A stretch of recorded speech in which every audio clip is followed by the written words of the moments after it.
Good evening and welcome to Thai PBS World Tonight. Have you ever asked yourself if you can redesign the world, what's the world you would like to see?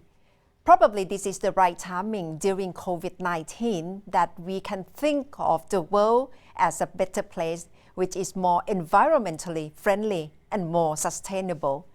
Thai PBS World Tonight and UNO Center have a joint webinar called Social Business Show.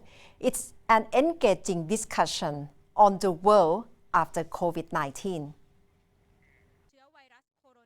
COVID-19 is unprecedented. It has generated crises around the world and at the same time presented a new set of questions. How we can deal with the future? Should we go back or should we redesign the new world? That's the question that the UNO Center would like all of us to explore in line with Muhammad Yunus' No Going Back manifesto. Three thought leaders who work on social enterprise share their views on what action we can take for the post-COVID-19 in the Social Business Show. The show broadcasts tonight, a month lead up to Social Business Day, and being in sync with the global and Thai trajectory for transitioning from COVID response to COVID reconstruction. Kuntep Chayong and me moderated the discussion. You have been very loud and clear in your message, in your recent opinion pieces in newspapers. No going back. So tell us why we shouldn't go back to the same old world that we used to live in. Yeah, well, that world is terrible world. We are lucky that for the time being that has kept in pause. It's not harming us at the moment. There's no global warming contribution by that world because the whole machinery has collapsed. The engine has closed down. So our air is cleaner. We're very happy, and global warming stopped. We can see the results in many directions. And wealth concentration to that extent has stopped also. Mm-hmm. So all the things which are pushing us into a danger point and a disaster point has stopped because of the coronavirus.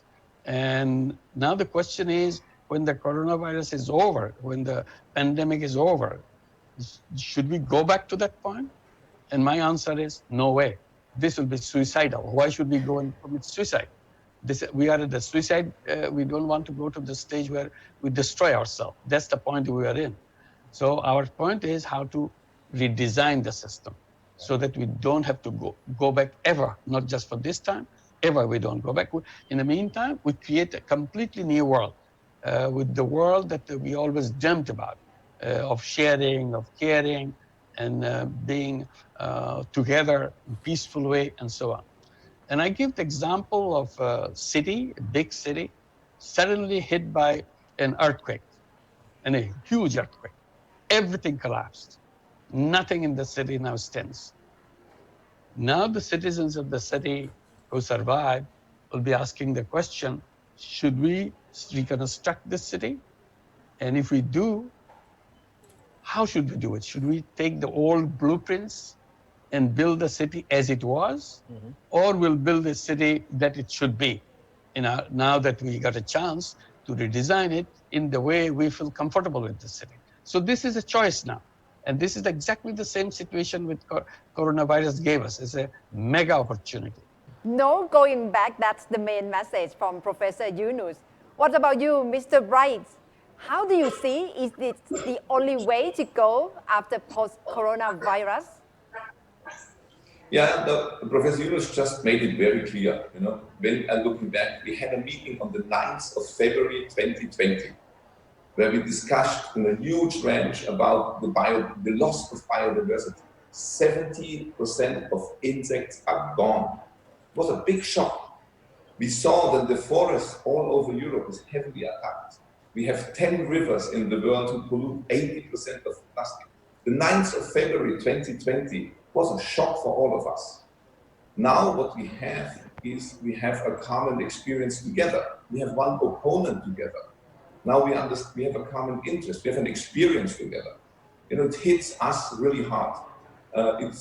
It makes us as equally to rich and poor. It is for all of us, like tuberculosis or like cholera or like in the past, you know. And although they say this cholera and tuberculosis and COVID, we have now a new name for these diseases, that's never something good in it. But every time when life and death teach us how fragile life is, then we come together, we have a higher social conscience. And this is where, when we say goodbye to our children who we lost, parents who we lost, this is the moment where we think how valuable they are. So no step back anymore in this egocentric world, no going back anymore in the self-interest of the system. Dr. Pipat, long terms, how do you think this message of no going back would resonate with Thai people who have a reputation of a short attention span? We could not refuse that to move forward, we will set ourselves zeros. Of course, we have to use our equity from the past, we have to use our asset, we have to utilize our expertise. But all of that, we have to make it clear that we will need some transformation process to do that. So in the Thai context, what I think, even Khun Thepachai may notice that on the political system right now is also might not be function to cope with the corona crisis or situation right now. So this one, I could see that even on the politicians, on the NGO side, or on the community level, we all together have to find a new way or find a solution that how we can live on or move on together in the Thai society. What about you, Professor Yunus? How could you like to move the world together to the direction of no going back? What's the action? The action is very simple, really. It's just individuals making up the mind that I don't want to go back. It's not the United Nations decision or anybody else's decision. It's my decision, and I will act accordingly. I will not do anything which I did wrong in the past. So I want to amend myself. Sounds like a big decision for individual, which it is right now. But we can make it easy for people to understand. Instead of making it a complicated thing as a theoretical academic thing, we'll simply ask the question, would you like to see your children have a decent and healthy life on this planet?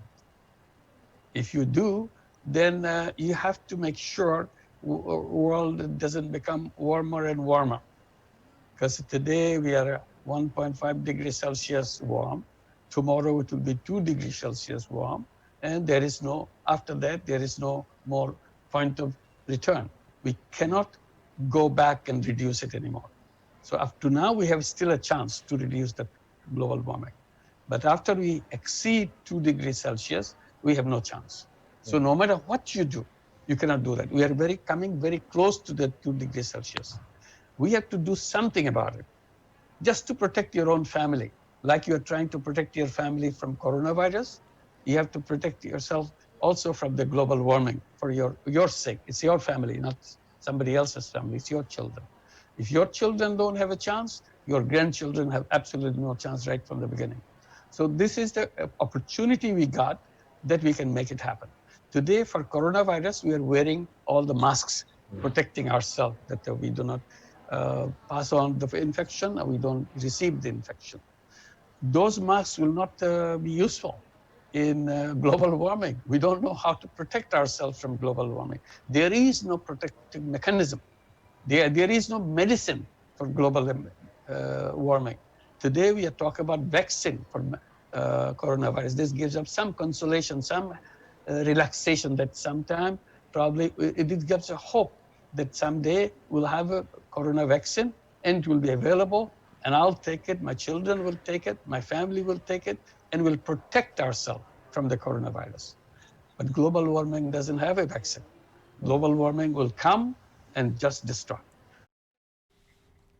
That's no going back manifesto from Professor Yunus.